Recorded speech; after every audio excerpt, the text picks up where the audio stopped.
The question is, in dash cooperative society, members' interests are protected from exploitation of lenders who charge high interest rate on loans.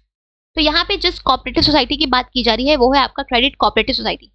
अगर हम बात करें credit cooperative society की, तो इनका main ये जो आपकी सोसाइटी है ये अपने मेंबर्स को short term financial assistance loan के फॉर्म में प्रोवाइड करने के लिए बनाई जाती है।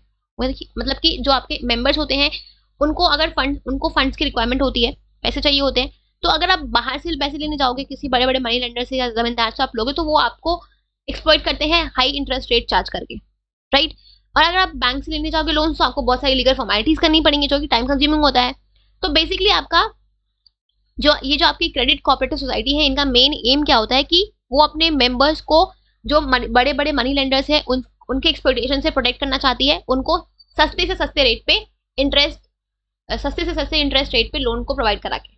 इसके अलावा ये क्या करती है, बेसिकली ये फंक्शन कैसे करते हैं, अगर मान लो कि सपोज कि 4 लोग हैं, A B C and D, अभी चारों जो मिलके हैं वो कैपिटल को कंट्रीब्यूट करेंगे, से 100 रुपए की सबने 100 किए।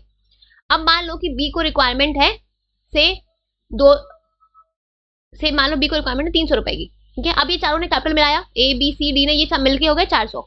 अब जिसको रिक्वायरमेंट है वो उसको दे देते हैं, अब ये बी को 400 में से 300 दे देंगे एक सस्ते इंटरेस्ट रेट पे, राइट। तो ये बेसिकली ऐसे फंक्शन करते हैं कि ये सब मिलके आपस में कैपिटल को कंट्रीब्यूट करते हैं और जिसको रिक्वायरमेंट होती है उसको वो लोन के फॉर्म में सस्ते कम इंटरेस्ट रेट पे इनको प्रोवाइड करा देते हैं, तो इनसे इनको फाइनेंशियल असिस्टेंस मिल जाती है अपने रिक्वायरमेंट के लिए, ठीक है। तो ये होती है आपकी credit cooperative society. So answer will be option number 3, that is credit cooperative society.